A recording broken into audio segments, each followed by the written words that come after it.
Dear doctor ETV, మా అమ్మగారి వయసు 67. తను మోకాలి మార్పిడి సర్జరీ చేయించుకోవాలనుకుంటుంది. వీటిలో ఆధునిక చికిత్సలు ఏమైనా ఉన్నాయా తెలియచేయండి అని అడుగుతున్నారు. ఈ ప్రశ్నకు డాక్టర్ గారి సమాధానం ఇప్పుడు తెలుసుకుందాం. ఇప్పుడు అమ్మ వయసు 67 అంటున్నారు అండ్ నీ రిప్లేస్మెంట్ అంటే ఆల్రెడీ మీ డాక్టర్ గారు చూసి మోకాలు అరిగిపోయి నీ రిప్లేస్మెంట్ రెడీ అని అంటారు.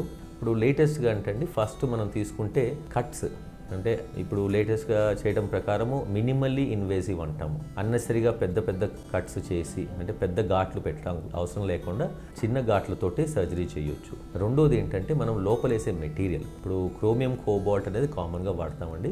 దాని తర్వాత ఇంకా కొంచెం స్మూతర్ ఫినిష్ ఉంది, ఆక్సినియం అంటాం. ఆ ఆక్సినియం కూడా వాడచ్చు. ఇంకా తర్వాత జెండర్ స్పెసిఫిక్ మగ ఆడ అని ఆ జెండర్ స్పెసిఫిక్ నీస్ కూడా వచ్చాయి, కానీ అది అంతగా హెల్ప్ అవుతుందని ఇంకా మనకి లిటరేచర్లో లేదు. బట్ స్టిల్ అవైతే అవైలబుల్ ఉన్నాయి. తర్వాత పేషెంట్ స్పెసిఫిక్ సర్జరీ అంటాము. అంటే కొన్నిసార్లు పేషెంట్ బట్టి ఆ సిటీ స్కాన్ తీసి మనం కంపెనీకి పంపిస్తే దానికి తగ్గట్టుగా తయారు చేసి పంపిస్తారు. ఈ విధంగా కూడా ఉన్నది.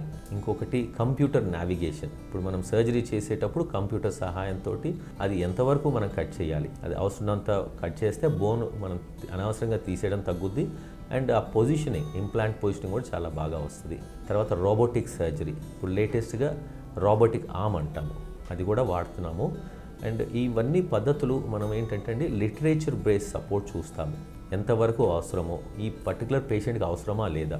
కొంతమందికి చాలా స్ట్రైట్ ఫార్వర్డ్ అంటాము నీస్. అంటే అట్లా ఉన్నప్పుడు ఏంటంటే అన్నెసరీ ఎక్స్పెండిచర్ లేకుండా మీకు వాటితో చేస్తే రిజల్ట్ ఆల్మోస్ట్ ఈక్వల్గా ఉంటుంది. కొన్ని కండిషన్స్లో మోకాలు బాగా అరిగిపోవటం, లేకపోతే పాత ఫ్రాక్చర్లు అయి ఉంటాయి, లేకపోతే తప్పుగా అతుకు ఉంటాయి. ఇలాంటి కండిషన్స్లో డెఫినెట్గా కంప్యూటర్ కానీ రోబోట్ కానీ వాడి దాన్ని సరిదిద్దడం జరుగుతుంటుంది. ఇప్పుడు ఇవన్నీ అయిన తర్వాత మనము ఆపరేషన్ అయిన తర్వాత రీహాబిలిటేషన్ అంటాం. ఇప్పుడు కామన్గా మేము ఇప్పుడు 4 గంటల్లో ఆపరేషన్ అయిన 4 గంటల్లో నడిపిస్తాం. పొద్దున్న ఆపరేషన్ చేస్తే సాయంత్రకాలం నడవటం. ఇదేంటంటే అండి ఒక టీం వర్క్. మనకి పెయిన్ టీమ్ అని అనస్థెటిస్ట్ ఒక టీం ఉంటారు. ఇప్పుడు ఆపరేషన్ చేసినప్పుడే దానికి తగ్గట్టు నర్వ్ బ్లాక్స్ అంటాం. అది చేయటం వల్ల చేసిన 4 గంటలు నొప్పులు చాలా మటుకు తగ్గిపోయి లేచి నడవగలిగే పరిస్థితి ఉంటుంది. ఈ 4 గంటల తర్వాత లేచి నడిపిస్తుంటే ఆ పేషెంట్ కూడా కాన్ఫిడెన్స్ వచ్చి 4 రోజుల్లో నడవటము, బాత్రూమ్కి వెళ్ళటము, మెట్లెక్కి దిగటము ఇవన్నీ చేసుకోగలరు. సో దట్ తర్వాత ఆపరేషన్ అయ్యి డిశ్చార్జ్ అయ్యే టైంకి ఇంటికి వెళ్ళిన తర్వాత వాకర్ పట్టుకొని వాళ్ళ పనులు వాళ్ళు రోజు చేసుకోగలరు. సో పెద్దగా వాళ్ళకి సపోర్ట్ లేకుండా అవుతుంది. ఇప్పుడు ఇది మీకు చెప్పిన విధానము ఒకటేమో టోటల్ నీ రీప్లేస్మెంట్ అండి. ఇంకొక లేటెస్ట్ పద్ధతి ఏంటంటే యూని కంపార్ట్మెంటల్ అంటాం. అంటే ఇప్పుడు కొంచెం చిన్న వయసులో అరిగిపోయి ఉంటాయి. అలా అరిగిపోయినప్పుడు మొత్తం మోకాలు మార్చడం వల్ల తర్వాత ఫర్దర్ సర్జరీస్, ఇప్పుడు ఏ మోకాలు మార్చినా దానికి ఒక లాంజివిటీ అంటాము. 20, 25, 30 ఇయర్స్ అలా రావటం. ఇప్పుడు చిన్న వయసు చేసినప్పుడు మరి 30 ఏళ్ళు వస్తే అప్పటికీ మనము ఇంకా మళ్ళీ తర్వాత సర్జరీస్ రావచ్చు. మొత్తం మోకాలు మార్చితే నెక్స్ట్ రివిజన్ నీ సర్జరీ అంటాం. అంటే అది ఒక పెద్ద సర్జరీ అవుతుంది.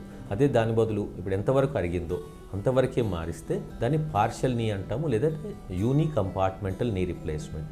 ఇది లేటెస్ట్గా వస్తుంది. ఇప్పుడు ఆక్స్ఫర్డ్ అని మనకి వినుంటాము, ఆక్స్ఫర్డ్లో తయారు చేశారు. ఇది చేయటం వల్ల ఏంటంటే ఎంత బోన్ అవసరమో అంతవరకే కట్ చేసి చిన్న సర్జరీ చేయటం వల్ల ఘాట్లు చిన్నగా ఉంటాయి, లేచి నడవటము, హాస్పిటల్ నుంచి కూడా 2-3 రోజుల్లో వెళ్ళిపోవచ్చు. అంటే రికవరీ క్వికర్. సో మేము చూడాల్సింది ఏంటంటే ఎంతవరకు అరిగింది, మొత్తము అంటే మోకాలు మొత్తం అరిగిపోయిందంటే మొత్తం మార్పిడి, కొంతవరకు అరిగితే ఈ పార్షియల్ నీ రీప్లేస్మెంట్ అని చేస్తున్నాం. ఇవి మనకి ఇప్పుడు లేటెస్ట్గా వస్తున్న పద్ధతులండి. మనం ఇందాక చెప్పుకున్నట్టు నీ రీప్లేస్మెంట్ అయినా 4 గంటలు నడిపిస్తాను. దీన్ని ఫాస్ట్ ట్రాకింగ్ అంటారు. ఈ ఫాస్ట్ ట్రాకింగ్ పద్ధతి ద్వారా ఈ పెయిన్ టీమ్ వచ్చి నర్వ్ బ్లాక్స్ చేసి దాన్ని పేషెంట్ 4 గంటలు నడిపిస్తుంటాం. సో ఈ పద్ధతిని మనం ఫాస్ట్ ట్రాకింగ్ అంటారండి.